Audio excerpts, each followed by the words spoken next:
अनाग्रह का मतलब है किसी वस्तु के लिए आग्रही नहीं होता।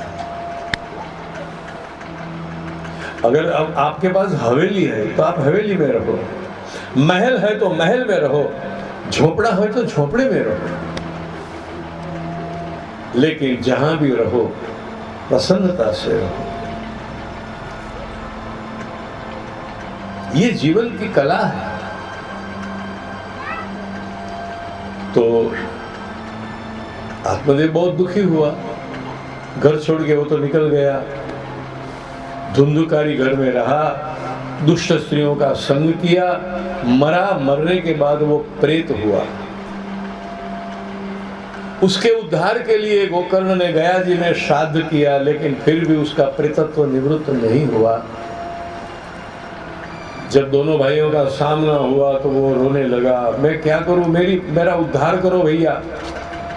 और तुमने गया में श्राद्ध किया, लेकिन 100 बार गया में श्राद्ध करोगे तो भी मेरा उद्धार नहीं होगा, कुछ और उपाय सोचो।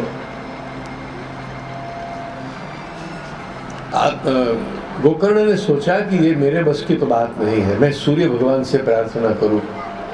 सूर्य भगवान ने उत्तर दिया, भागवत कथा करो। श्रीमद् भागवतान मुक्ति ही सप्ताह वाचनम कुरु। उसे मुक्ति मिलेगी, प्रेतत्व से, भूत प्रेत पिशाच योनि से मुक्ति मिलेगी। आप 7 दिन उसे भागवत सुनाओ।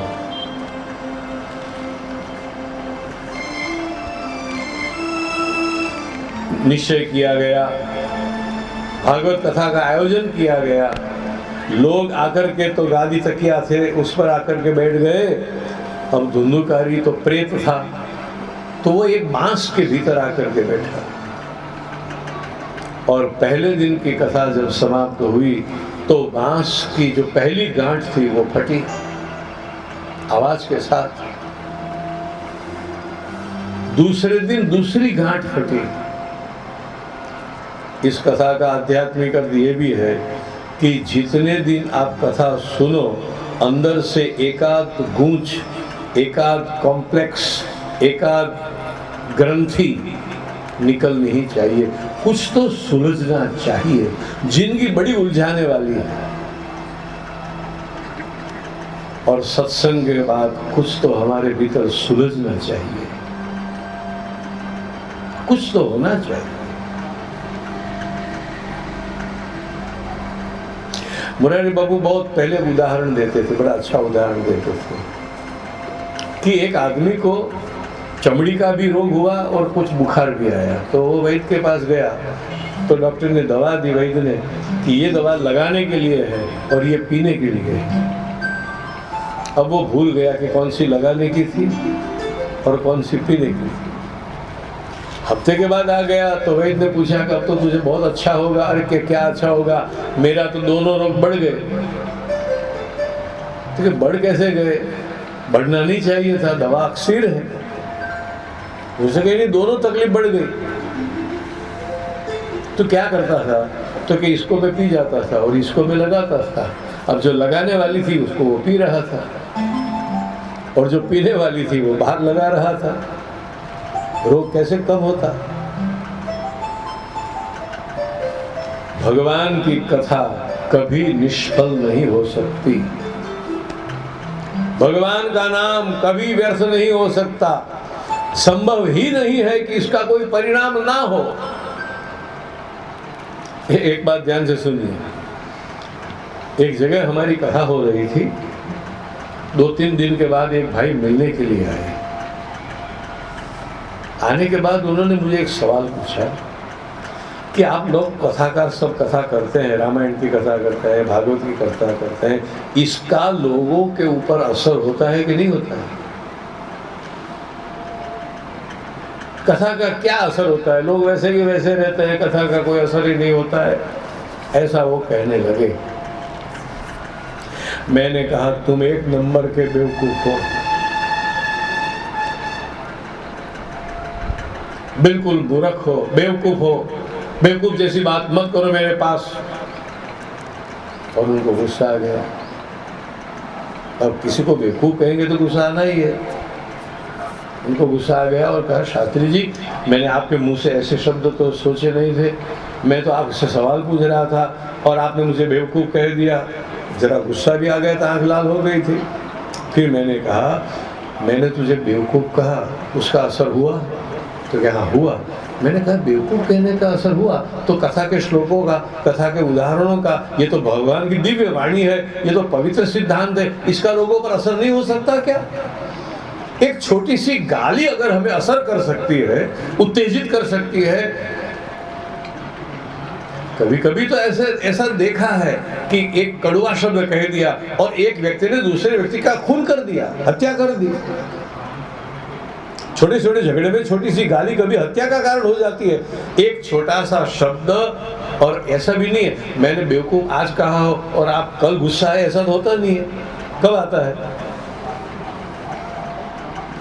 मैं अगर आपको एक कड़वा शब्द कह दूं तो आपको गुस्सा कब आएगा? 2 दिन के बाद, बम्बई जाने के बाद। अगर अपशब्द में इतनी ताकत है कि ऑन द स्पॉट आपको उसका असर हो जाए, तो ये शब्द बेकार जाते होंगे क्या?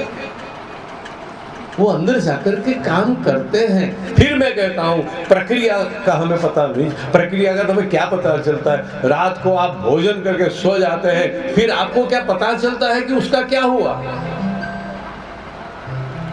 आप तो भोजन करके निराश आराम से सो गए, फिर भोजन अंदर कहाँ जाता है, उसके विटामिन मिनरल सब कल अलग अलग कहाँ होता है, कैसे उसका सब मिक्सर होता है, कैसे इसमें से लहू बनता है, कैसे इसमें से फैट बनती है, ये कोई जाग करके देखने वाली बात है? लेकिन फिर भी सुबह उठते हो तो भोजन हजम हो गया है, खाना जो खाया था उसका रुधिर बन गया, रक्त बन गया, विटामिन मिल गए, मिनरल्स मिल गए, कार्बोहाइड्रेट मिल गया, प्रोटीन मिल गया, सब मिल गया। जानना जरूरी नहीं है, प्रक्रिया न जानो तो भी प्रक्रिया होती है। उसी प्रकार भगवान का नाम लेने से, तीर्थ यात्रा करने से, गंगा पान करने से, ये सब करने से कुछ होता है, पता न चले वो बात और है। पता न चले इसका मतलब ये नहीं है कि ये होता नहीं है, ये होता है, इसका परिणाम आता है। हम 7 दिन भागवत सुनेंगे, इसका बिल्कुल परिणाम मिलेगा हमें, कुछ बेकार नहीं जाता। ये तो भगवान की दिव्य वाणी है, सुखदेव जी का अमृत वचन है, भगवान व्यास की अद्भुत वाणी है, ये वेदों का सार है। इसका प्रभाव क्यों न पड़े?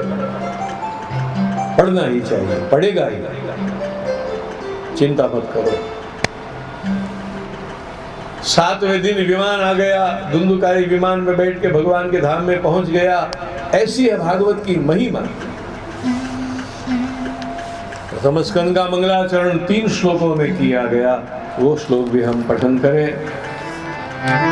जन्माद्यस्य यतोऽन्वयादितरतश्चार्थेष्वभिघ्नस्वराट् तेने ब्रह्महृदाय आदिकवये मुह्यन्ति यत्सूरयः तेजो वारिमृदां यथा विनिमयो यत्र त्रिसर्गो मृषा धाम्ना स्वेन सदा निरस्तकुहकं सत्यं परं धीमहि धर्मप्रोजितकैतवोऽत्र परमो निर्मत्सराणां सतां वेद्यं वास्तवमत्र वस्तु शिवदं तापत्रयोन्मूलनम्।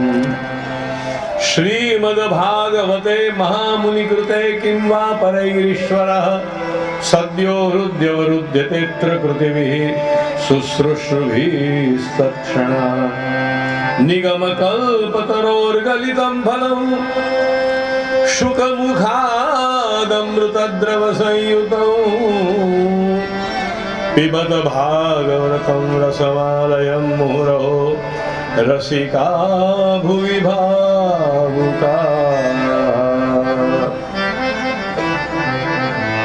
श्रीमद् भागवत का बहुत बड़ा अद्भुत फल है, और ये फल स्वयं ही फल रूप है। तो ये भागवत 12 स्कंद की भागवत साक्षात भगवान श्री कृष्ण का वांग्मय स्वरूप है। महात्मा में एक छोटी सी सुंदर कथा है। भगवान कृष्ण द्वारिकाधीश जब विदा ले रहे थे तो उद्धव बहुत दुखी हुए। उद्धव ने कहा, महाराज जब तक आप विराजमान हैं, आपके भक्त आपके स्वरूप का आश्रय लेकर के अपना कल्याण कर लेंगे। जब तक आप विराजते हैं, आप ही हमारा आधार है, आश्रय है। किंतु जब आप स्वधाम पधार जाएंगे, फिर भक्तों को किसका आधार रहेगा? कोई ना कोई आधार होना चाहिए। देखो, एक आदमी को तैरना कितना भी अच्छा आता हो, सबसे बड़ा तैराक हो, लेकिन कुएं में अगर वो गिर गया तो बिना किसी के निकाले हुए वो खुद नहीं निकल सकता है, कितना बड़ा तरवैया क्यों ना हो। हाँ, वो डूबेगा नहीं, लेकिन बाहर निकलने के लिए तो किसी की रस्सी की आवश्यकता पड़ेगी। हम कितने बुद्धिमान क्यों ना हो, कितने चतुर क्यों ना हो, फिर भी अगर संसार में से हमें बाहर आना है, संसार के दुखों में से हमें बाहर आना है, अंधेरे से बाहर निकलना है, तो किसी की जरूरत पड़ेगी, और वही है सद्गुरु। ये गुरु की महिमा है। बड़े बड़े तैराक डूब जाएंगे अगर बाहर निकलने का कोई आधार। नदी में अच्छा है क्योंकि निकल के बाहर आ सकते हैं, समुद्र में अच्छा है निकल के बाहर आ सकते, लेकिन गहरे कुएं में अच्छे अच्छा तैराक भी समय पर उसे सहारा नहीं मिला तो वो डूब के मरेगा।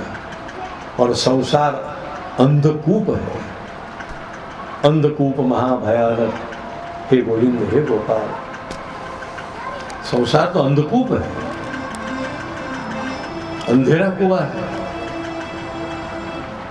कोई निकालेगा तभी निकल पाओगे। गुरु बिन ऐसे कौन करेंगे, गुरु बिन ऐसी कौन करेंगे, ऐसी कौन करेंगे। माला तिलक मनोहर बानो, माला तिलक मनोहर बानो, ले माला।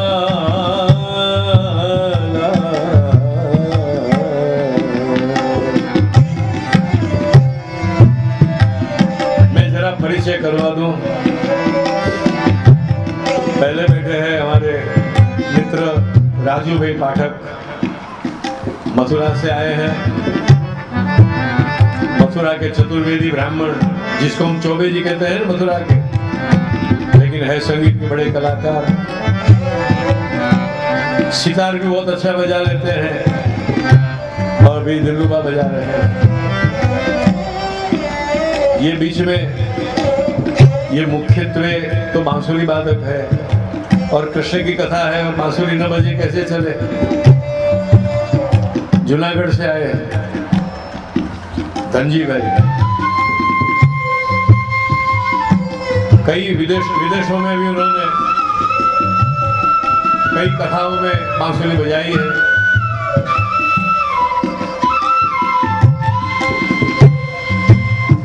आपका नाम क्या है? नाम क्या? ये वृंदावन में ऐसे नाम होते। पप्पू भाई इनका नाम है। ये हमें ताल दे रहे हैं। देखो, ताल का प्रभाव सबसे ज्यादा पड़ता है। हाँ, यहाँ तबला बजेगा और आपके हाथ चालू हो जाएंगे। सुर का प्रभाव बाद में पड़ेगा, ताल का पहले पड़ेगा। जैसे यह ताल शुरू होगा वैसे वैसे आपके हाथ यूं चालू हो जाएंगे।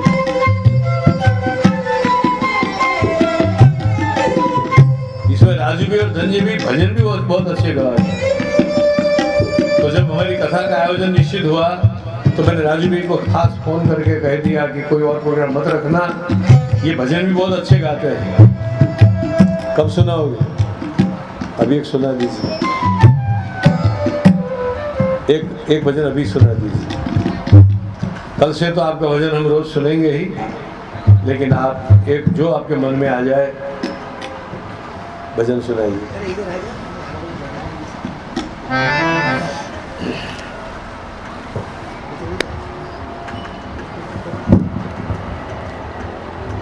देखो गंगा का घाट है और ये मथुरावासी आ गए तो हमने हम मान लिया कि यमुना जी भी यहाँ गई और जूनागढ़ से नरसिंह मेहता को लेकर के गुजरात के सरस्वती गुजरात में बहती है अपना सिद्धपुर, तो गंगा यमुना और सरस्वती तीनों का यहाँ मिलन हो गया। ये चौबे जी तो यमुना पुत्र कहलाते हैं।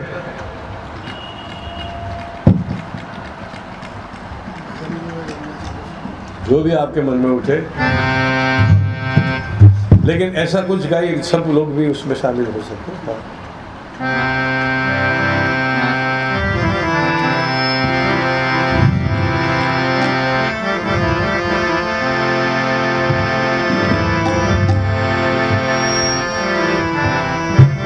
जय जय श्री राधे रमन, जय जय युगल किशोर, जय गोपी चित चोर प्रभु, जय जय माखन चोर।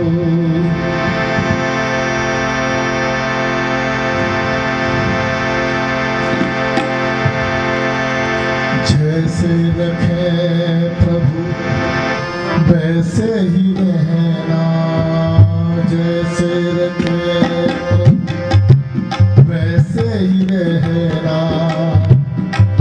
राधे राधे राधे राधे राधे राधे रखते रहना।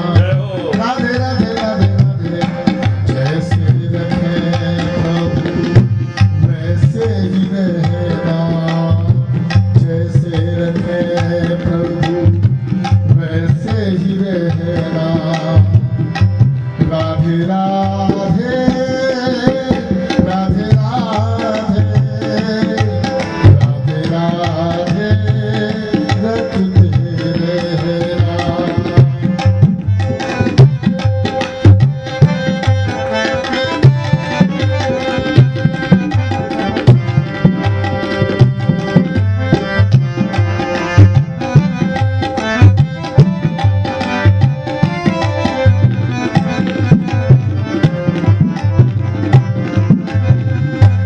ऐसा तो ब्रज धाम कहाँ है, ऐसा तो ब्रज धाम कहाँ है। राधा बेघन श्याम यहाँ है, ऐसा तो ब्रज धाम कहाँ है। राधा बेघन श्याम वहाँ है। राधे राधे राधे राधे श्याम राधे।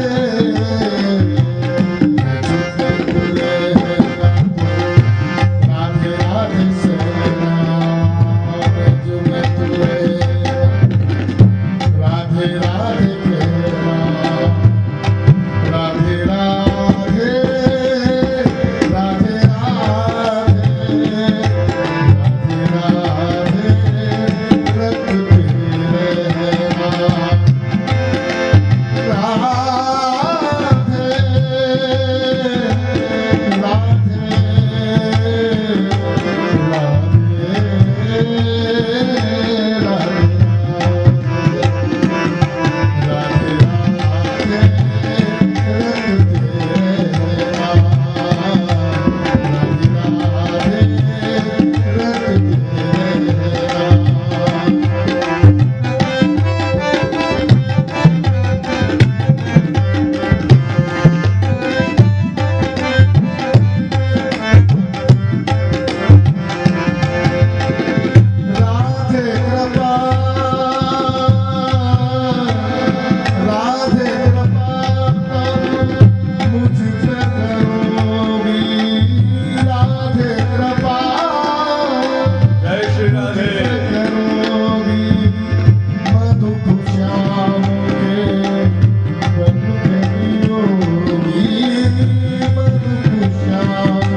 प्रमोद भला निधान में, इतना सुख और कहीं भी नहीं, जितना सुख राधे कृष्ण नाम में। राधे राधे श्याम मिला दे, राधे राधे श्याम मिला दे, तुझ में तू रहे राधे राधे कहना, तुझ में तू रहे राधे राधे कहना, राधे राधे राधे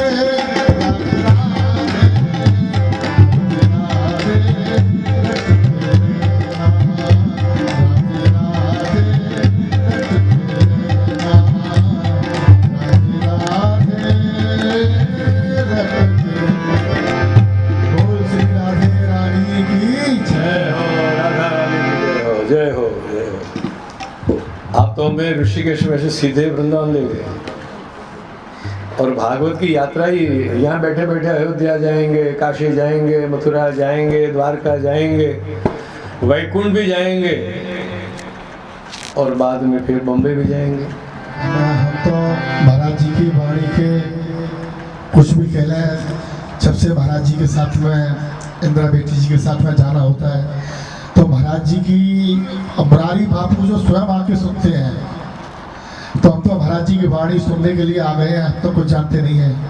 इनकी कृपा हुई तो सेवा में आ गए। अपने स्थान इतना सुंदर कि ऋषिकेश चीज की कथा हुई थी, उसके बाद में दूसरी आती है। अच्छा, ये हमें बहुत खुशी है कि आप पधारे, और बस इसी प्रकार हर रोज़ आप एक दो भजन इसी प्रकार हमें सुनाते रहिए। भागवत का फल ही भक्ति है। भक्त्या भागवतम शास्त्रम। आज तो समय होने को आया है, लेकिन मैं कल समझाऊंगा आपको कि अगर भगवान प्रसन्न हो जाए और मांगना कहे कि मांगो, तो क्या मांगोगे। मांगने में मानवी हमेशा गलती कर ही देता है। अगर भगवान से मांगने का अवसर मिले, और भगवान का जैसे कहता है ना ब्लैंक चेक, भगवान कहते तू जो चाहे सो मांग ले, मैं कुछ भी देने के लिए तैयार हूं, तो क्या मांगोगे। भक्ति ही मांगनी पड़ेगी, और उसमें क्यों खाली एक आइडियल के लिए कहने वाली बात नहीं है। आपको कबूल करना पड़े कि भक्ति से उत्तम कुछ नहीं है, ये स्वीकार करना पड़े अपने को, ऐसी बात है। लेकिन थोड़ा समय ज़्यादा चाहिए, तो मैं कल इसकी चर्चा करूंगा। आज थोड़ी कथा ले लें। नैमिषारण्य में सूत पुराणी पधारे हैं। शौनक आदि ऋषि सब प्रतीक्षा करते थे, क्योंकि सूत जी जब आते हैं सुंदर सुंदर कथा लेकर के आते हैं। तो आज बड़े प्रसन्न हुए, सूत जी से प्रार्थना की। शौनक ने 6 प्रश्न किए हैं, और इन 6 प्रश्नों के उत्तर में पूरी भागवत कथा कही गई। पहला प्रश्न किया गया, इस कलयुग में मनुष्य को क्या करना चाहिए। लोग कई उपाय बताते हैं, ये करो ये करो ये करो, लेकिन मेरा आपसे प्रश्न है कि कलयुग में अपने कल्याण के लिए मनुष्य क्या करे।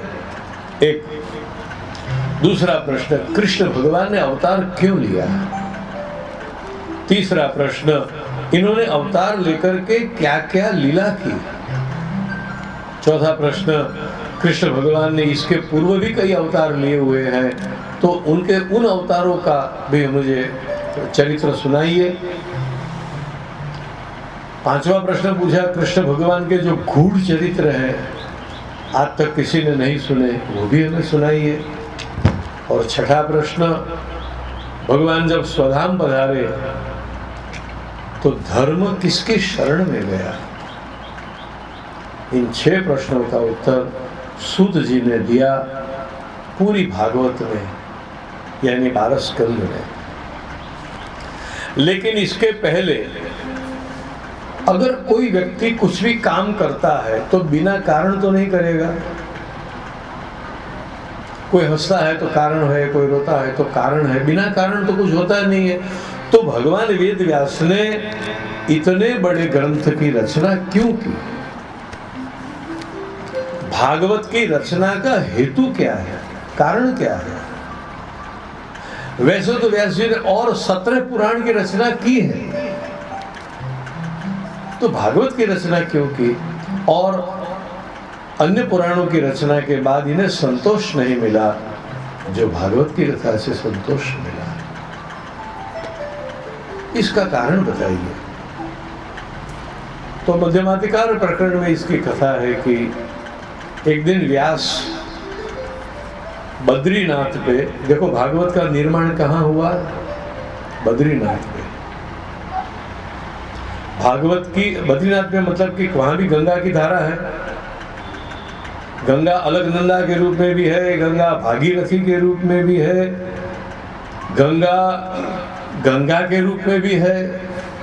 लेकिन यहाँ जो गंगा की धाराएं आती है वो तो मंदाकिनी, भागीरथी, अलकनंदा ऐसे ऐसे नाम लेकर के आती है। फिर नीचे आ जाती है तो उसका नाम हो जाता है गंगा।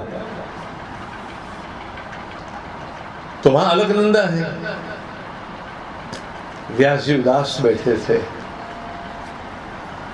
मेरे जीवन का कोई कर्तव्य अभी अधूरा है, शायद मुझे याद नहीं, मुझे पता नहीं चलता है कि मुझे क्या करना है।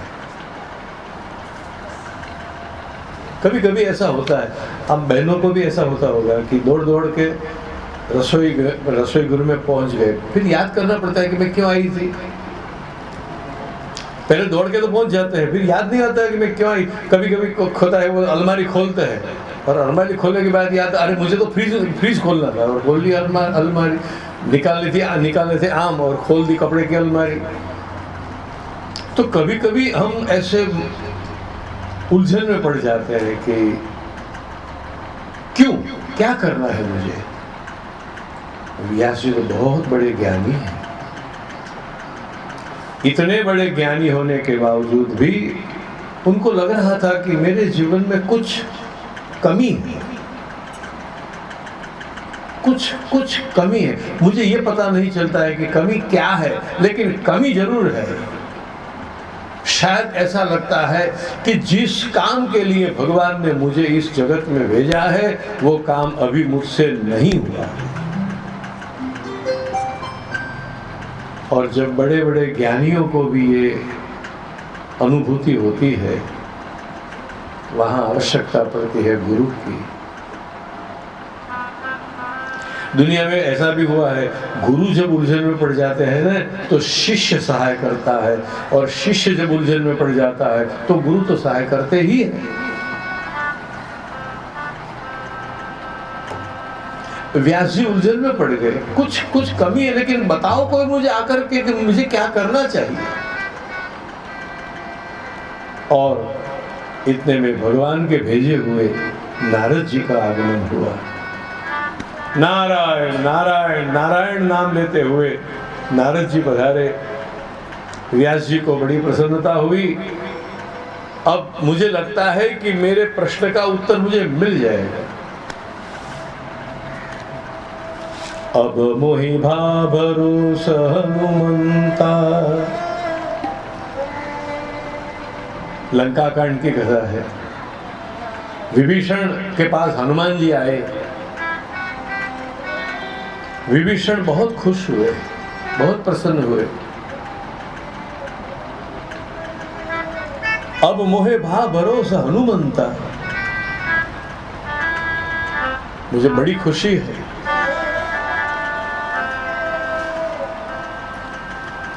बिनु हरि कृपा मिलहि नहीं संता। आप लोग ध्यान से सुनिए, अगर हमने अपने जीवन में किसी बड़े सिद्ध पुरुष का मार्गदर्शन पाया, अगर हमने सद्गुरु को पाया, तो ये हमारे जीवन का बहुत बड़ा वरदान है। ये भगवान की कृपा का सूचक है। अब मोहे भरोस हनुमंता, अब कुछ भरोसा बन रहा है। हे हनुमान, अब मुझे भरोसा पड़ रहा है कि मेरे प्रभु ने मेरी बात सुनी, क्योंकि तुम मुझे मिले हो। बिनु हरि कृपा मिलहि नहीं संता, क्योंकि भगवत कृपा के बिना, हरि कृपा के बिना संत नहीं मिलते। इनकी कृपा के बिना सद्गुरु नहीं मिलते हैं। और जब तक मार्गदर्शक नहीं मिलेंगे, मार्ग का क्या करोगे? देखो, अकेले चलने से कोई नहीं पहुंच जाता है, सही दिशा में चलने से पहुंचता है। अकेला चलने से तो, अभी वो आपने कभी वो बैल देखा है जो गोल गोल घूमता ही रहता है घानी में, दिन भर चलता है लेकिन कहीं पर भी पहुंच नहीं पाता है। केवल चलना पर्याप्त नहीं है, किसी उद्देश्य पर, किसी दिशा पर चलने से पहुंचा जाता है। और आपको कहां चलना, कौन सी दिशा में चलना चाहिए, ये आपको या तो शास्त्र बताएंगे या तो सद्गुरु बताएंगे। बिनु हरि कृपा मिलहि नहीं संता, इसकी कृपा के बिना कोई, हम किसी को नहीं पा सकते। आप मार्ग की चिंता मत करो, मार्गदर्शक मिलने के बाद मार्ग मिल ही जाता है। मार्ग तो होता ही है, जंगल में आप भटक गए, रास्ता तो बाहर निकलने का होता ही है। मार्गदर्शक को मार्ग बनाना नहीं होता है, मार्ग दिखाना होता है। नारद आए, नारद ने कहा, व्यास जी आपने बहुत अच्छा किया, धर्म की सब चर्चा की, लेकिन आपने भगवान का गुणगान नहीं किया। आप भगवान की लीलाओं का गान करो, ज्ञान की बातें छोड़ो, हरि गुणगान करो, आपका सब विषाद दूर हो जाएगा। भागवत की रचना करो महाराज। नारद जी ने विदा ली, अपने पूर्व जन्म की कथा भी सुनाई, फिर विदा ली। व्यास जी समाधि में बैठे हैं। देखो, ये ग्रंथ अपने होश में लिखा गया ग्रंथ नहीं है, लिखा है व्यास जी ने, लेकिन व्यास जी कहते हैं कि मैंने लिखा नहीं है, भगवान ने मुझसे लिखाया है। मैं तो समाधि में था, इसको समाधि भाषा कहते हैं। मैं तो समाधि में था, मैंने लिखा नहीं। और सच बात है, जब व्यक्ति, कोई कलाकार हो, देखो संगीतकार हो, चित्रकार हो, नृत्यकार हो, कोई कलाकार जब अपने आप को खो देता है, अपने आप को भूल जाता है, तब भगवान ही उसमें प्रकट होते हैं। हम हटे, भगवान आ गए, और जैसे हम आ गए, भगवान हट गए। प्रेम गली अति साकरी, या में दो न समाही। अगर आपको रहना है तो भगवान नहीं रहेंगे, आप तय करो कौन रहेगा। आपके हृदय के सिंहासन पर कौन विराजमान है, कौन चाहते हो आप। अगर आपके हृदय के सिंहासन पर आप विराजते हैं तो भगवान नहीं आएंगे। आप भगवान को लाख पुकारो, आ जाओ आ जाओ, भगवान के लिए कि जगह कहाँ है, मैं कैसे आऊं। पहले जगह तो करो, पहले तुम्हारा हृदय का सिंहासन खाली करो, तब मैं आज आके विराजूंगा। जब मैं था तब हरि नहीं, अब हरि है तो हम नहीं। कबीर जी का अद्भुत दोहा है, अद्भुत बात कही, जो बात उपनिषद शायद न कह पाए, ऐसी बात कबीर ने एक दोहे में कह दी। उपनिषद में इन बातों को समझना कठिन है, लेकिन कबीर बड़ी सरलता से समझाते हैं। जब मैं था तब हरि नहीं। इसलिए जीवन में बहुत मैं करना नहीं चाहिए। आपको पता है ज्यादा मैं कौन करता है? या तो बकरा होता है या तो बकरा बन जाता है।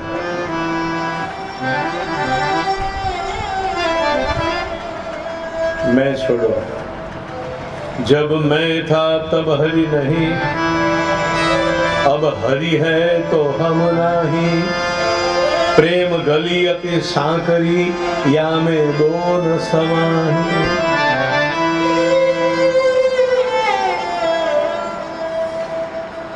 दो तलवार एक म्यान में नहीं रह सकते। आपका हृदय पहले खाली करो, जगह बनाओ। आप पुजारी हो जाओ, सिंहासन खाली करो, वो खुद आके आपकी पूजा का स्वीकार करेगा।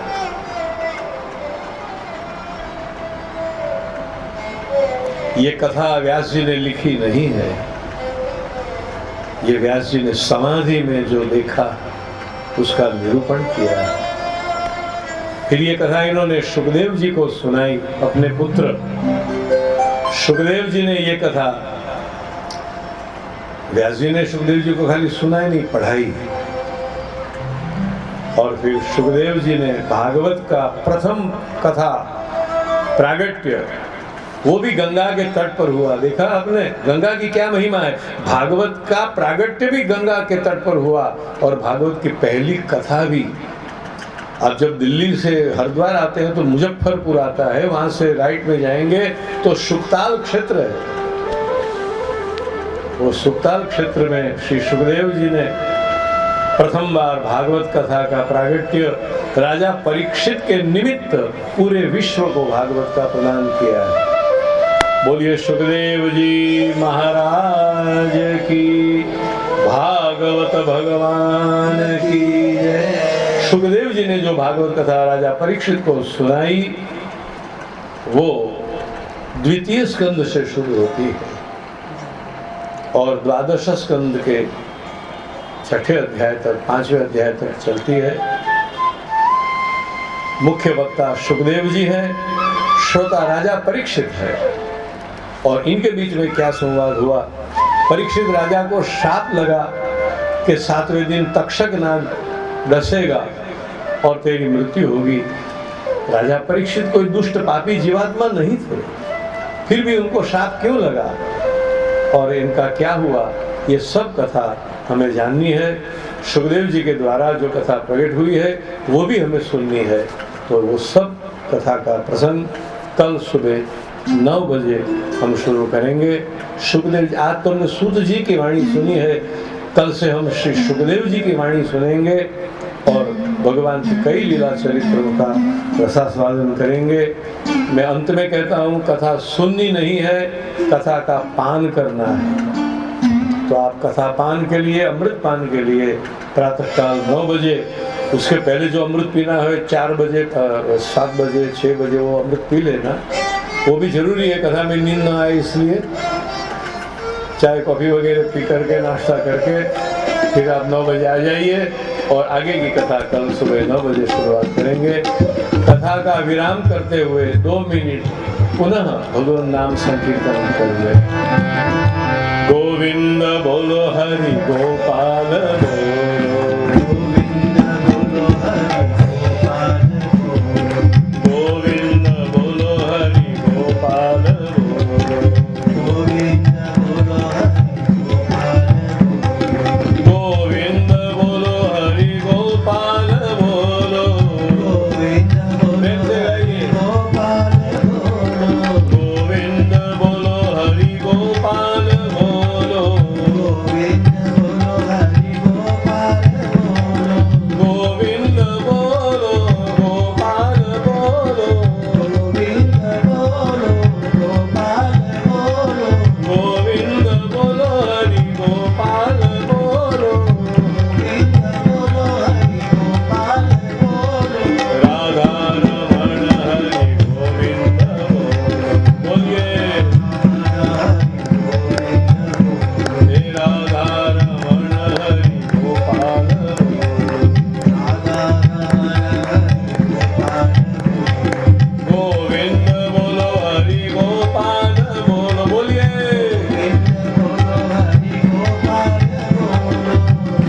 अभी मुझे थकान लगी नहीं है, आपको क्यों थकान लग रही है?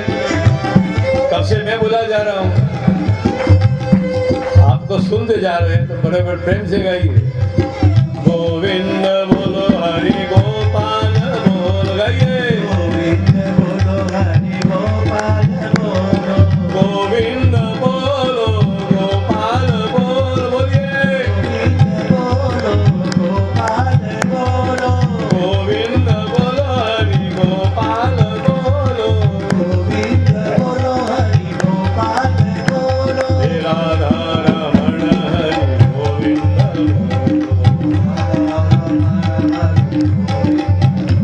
हे राधा रमण हरि गोपाल बोलो।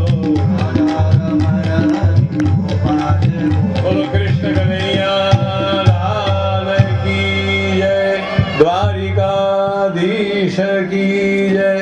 जय जय श्री राधे, जय जय श्री राधे, जय जय श्री राधे।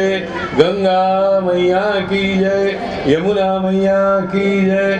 नमः पार्वती पतये, हर हर महादेव।